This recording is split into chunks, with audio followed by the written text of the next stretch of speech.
This month we are labelling FAMSA as our silent heroes. They're a large group of people, both on a voluntary basis and permanent, who work for FAMSA and who do the most incredibly important work in Knysna. And I thought that we need to just feature them this month, so anyone out there who doesn't quite know what FAMSA does can learn about what they do and possibly pass on the information to people they need. I'm here with Lou and Ruth, and they're going to talk to us about what FAMSA is all about. So, taking it as discussed from an ignorant perspective, Lou, we know about FAMSA. The whole country knows about FAMSA, but I don't think everybody knows what FAMSA does. So, can you just, root level, explain it to us? No, it is so that people have a totally wrong impression about what FAMSA does. They think that we do basically marriage counselling and that's it. Okay. And that's definitely not the case. We are really there for everybody out there.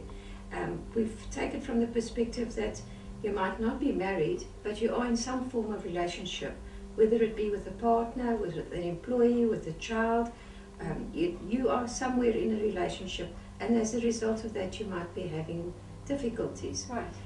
So we're basically available to people to come to us from all walks of life, no matter what their circumstances, and to come and talk to us if there's something worrying them. Okay, so it's basically the basic principle to it is counselling to help them out of their situation, or give them basically options to decide which route to take. Is that correct? That's Through right. counselling. Yes, we find also that there seems to be some perception that if you've broken a leg, you can go and look for a professional advice and you get a lot of sympathy and help. But if you've got an emotional problem, then you're expected to handle it, get over it, pull yourself together and move on, which is absolutely so unfair, because we're not just made up of physical parts, we are emotional as well. Okay, so you said the counselling aspect of it, you've got a whole array of programs, is that correct? And that's right. that's where you're going to tell us about this. That's right. So what are they? There are quite a few, aren't there? Yes. The first one is WIN, that is Women in Need, and I'm coordinating it. Women in Need is working with women that are being abused and unemployed. What I'm doing, I'm training them, equip them to deal with the situation. Then after I train them, they have to form support groups in their different communities so that they can help other women. Okay. So basically that's all right. And what they do also, from the support group, they will try, because after abuse, it's either you lose your partner, you lose your husband, maybe you get divorced. If you are married, sometimes you get divorced, and even if you are not divorced, you won't have money. Then the money will stop, the husband will take his money and go away, and then you will suffer with kids. So in my group, what we do, we empower these women so that they can stand up for themselves, trying to open and to start projects. And besides this program, what other programs is FAMSA offering? Yes, we've got a home community-based care and support program, that is HCPCS, where our volunteers are looking after HIV positive patients and their families. They give emotional support and also do referrals. Okay, because there are a lot of organisations dealing with the physical support. Really. That's right. So this is where you step in. Yes, we do emotional support. Okay. Yes, they get referrals from clinics and get referrals from different organizations also to give emotional support. One last question to clear it up is a lot of people don't understand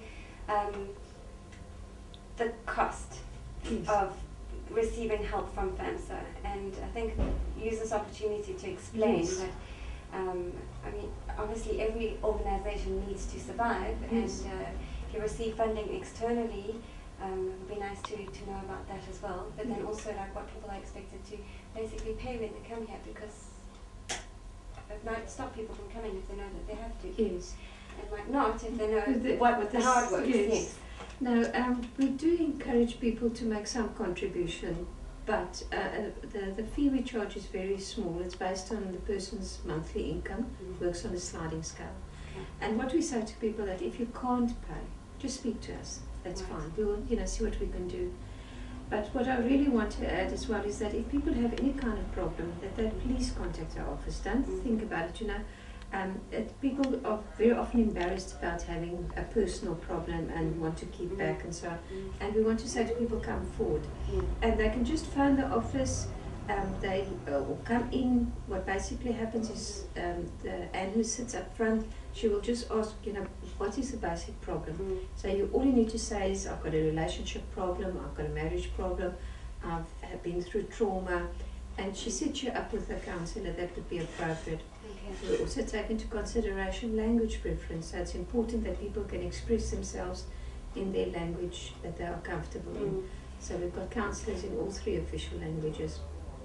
So, yes, and then we also want to specifically encourage men to come forward, because we, traditionally most of your people coming to us for help would be women. But we have found recently that men are coming forward more and more, and we're pretty excited about that. Yes, that's a very good thing, men to know that they too are human beings and absolutely, and such important part of the community. And probably over the last few years, men have become and felt perhaps disempowered as a result of the strong focus on the empowerment of women. And some of them are confused about their roles that they need to play in society, and they're very, very necessary roles. So besides, you know, just coming forward with any of their problems, we are very aware that men have got these problems, that they've sometimes, even as a result of the economic situation, they're having problems, and they can come forward and help, you know, to us for assistance. Okay. We also would like to mention that we do training. We train volunteers. We've got a huge training program that runs throughout the year. Some of it is where we train lay counsellors, but then we also do individual workshops for people from various walks of life. They come to us. We even go and do training at other organisations or at businesses on request. So we've got a big training program. But again, we want to say to people, you know, if you're out there and you would like us to come to your place of employment or whatever, we're very willing to do that. We also feel strongly that we would like employers to realise that they could make use of our services.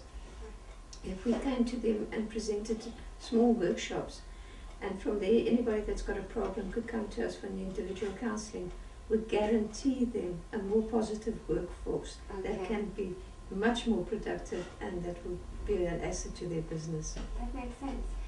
Thank you so much, Ruth and Lou. It's fantastic getting to know a lot more about what you do.